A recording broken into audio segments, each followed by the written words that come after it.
Question क्या है देखो, on a piece of paper locate center of mass at center of gravity for Mount Everest।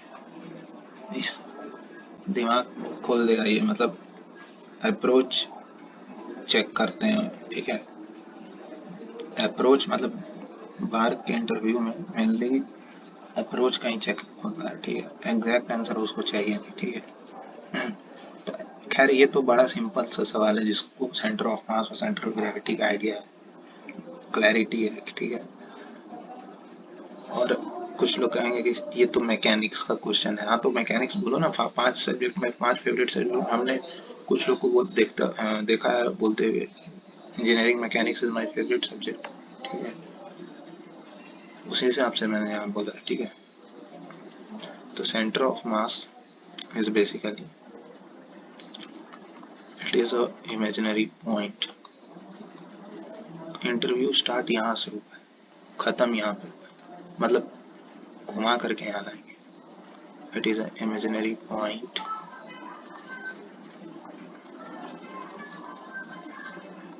where the whole mass of the body is assumed to be concentrated, ठीक है। एक body है, इसमें बहुत मतलब मास भरा पड़ा, ठीक है। सिमेट्रिक ले लेने से दिक्कत ये है कि बीच में आ जाएगा, ठीक है। अनसिमेट्रिक लेते हैं थोड़ा सा, अनसिमेट्रिक लेते हैं। एक तरफ ज्यादा मास, एक तरफ कम मास, ठीक है। सेंटर ऑफ मास एक ऐसा पॉइंट है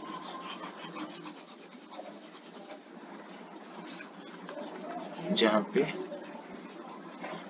इसको ऐसे समझो कि कोचिंग में, अब नाम तो नहीं लेंगे कहीं का, ठीक है, बैच डिवाइड होता है ना, उनको पता रह जाता है कि इस भीड़ में से यही 4 लोग रिजल्ट लाएंगे, ठीक है। यही इतने ही पोर्शन में रिजल्ट मिलेगा, तो ये सेंटर ऑफ मास होता है उनके लिए। बाकी सबसे तो बस काम निकालते हैं, ठीक है।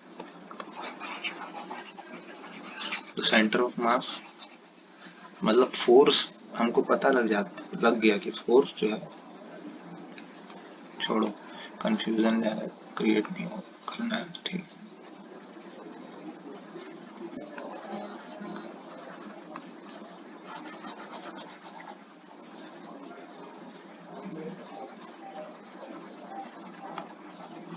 कुछ लोग को लगता है centre of mass centre of gravity same है, इसलिए ये क्वेश्चन लिया गया, ठीक है।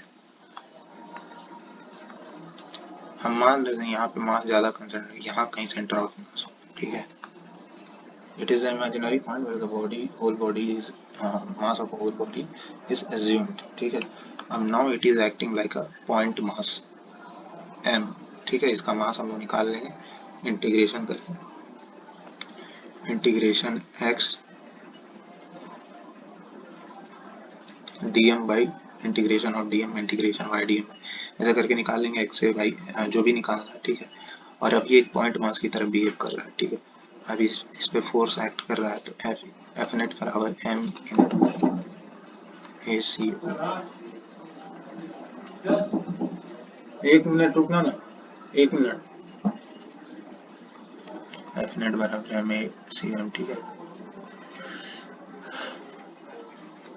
अब देखो सेंटर ऑफ ग्रेविटी,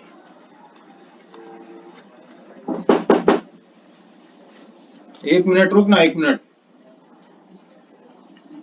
आ रहे हैं। सेंटर ऑफ ग्रेविटी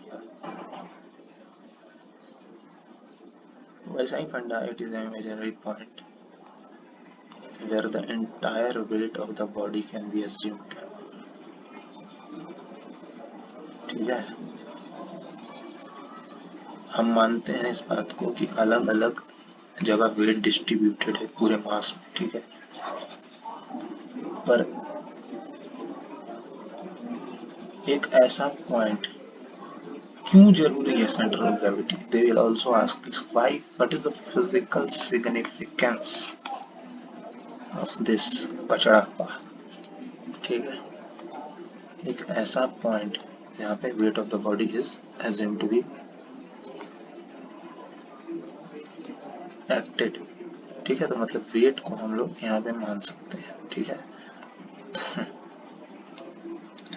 तो वेट को मान सकते हैं, तो इसका फिजिकल इंपॉर्टेंस क्या है कि हम इस पॉइंट पे मोमेंट बैलेंस कर सकते हैं। और इसमें क्योंकि वेट का मोमेंट फिर जीरो हो जाएगा, वेट का हमको टेंशन ही नहीं लेना है, ठीक है।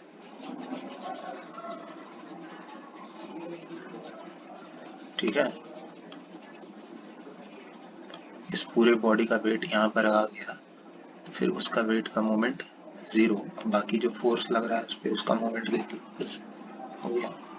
मोमेंट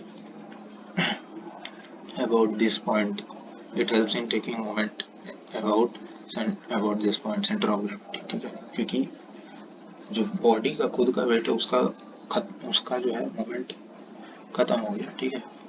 अब बाहर से जो मोमेंट आ रहा है बस उसका कैलकुलेशन, ठीक है। अब देखो क्या centre of mass centre of gravity same है, मान लो दोनों मास सेम है, ठीक है।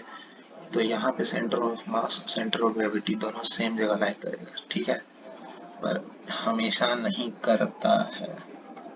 Point to be noted, centre of mass is equal to some kind, इसका फॉर्मूला किस तरह का होता है, जैसे x निकालना है मेरे को, x कोऑर्डिनेट, तो इसका होता है x dm divided by integration of dm। ये बड़ा सिंपल है, आता इसको डिराइव या नहीं करना है, ठीक है, करेंगे, ठीक है। और सेंटर ऑफ ग्रेविटी के लिए निकालना है तो x dm into G by dm into G. समझे कि नहीं समझे? अरे ये वेट है, यहाँ एक g का फैक्टर भी आएगा, ठीक है। यहाँ मास है, ठीक है, यहाँ वेट है। अब इस g को जब तक इंटीग्रेशन से बाहर नहीं निकालेंगे तब तक ये g कांस्टेंट नहीं ट्रीट होगा। g is constant, then only it can be taken out of the integral. But if g is also varying, surface पे तो g कांस्टेंट होता है, लेकिन हाइट जैसे जैसे बढ़ता है g जो है कम होता है। ज़्यादा वेरिएशन तो नहीं देखने को मिलेगा, 8 किलोमीटर 9 किलोमीटर 10 किलोमीटर पे 9.81 है तो ऊपर में जाकर के 9 उतना नहीं मिलेगा, लेकिन हाँ थोड़ा बहुत वेरिएशन तो मिलेगा, ठीक है, मिलेगा, वेरिएशन तो मिलेगा, ठीक है। बस यही उनको चेक करना था, अप्रोच चेक करना था, कॉन्सेप्ट के थ्रू अप्रोच क्वेश्चन है। मतलब अगर तुम इस दिशा में सोच पाए, सेलेक्टेड, उनको एग्जैक्ट आंसर से 1% भी मतलब नहीं है, ठीक है। इस पूरे बॉडी का सेंटर ऑफ मास यहाँ पे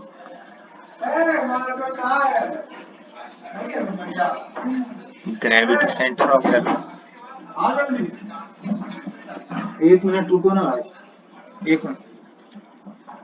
इस पूरे ये यहाँ पे इस पूरे पहाड़, ये जो माउंट एवरेस्ट है, ठीक है। अब माउंट एवरेस्ट का हाइट 8 किलोमीटर है, ठीक है। 8 किलोमीटर जाने में ग्रेविटी का वेरिएशन आता है, ठीक है। सेंटर ऑफ मास कहीं यहाँ लाई कर रहा है, ठीक है। अब बताओ, सेंटर ऑफ मास वहीं लाई करता है जहाँ ज्यादा मास रहता है, ठीक है। सेंटर ऑफ ग्रेविटी कहाँ लाई करेगा, नीचे लाई करेगा, क्यों? क्योंकि ऊपर जाने से वेट ग्रेविटी कम होता है, जिधर ज्यादा ग्रेविटी है उधर सेंटर ऑफ ग्रेविटी शिफ्टेड रहेगा, ठीक है।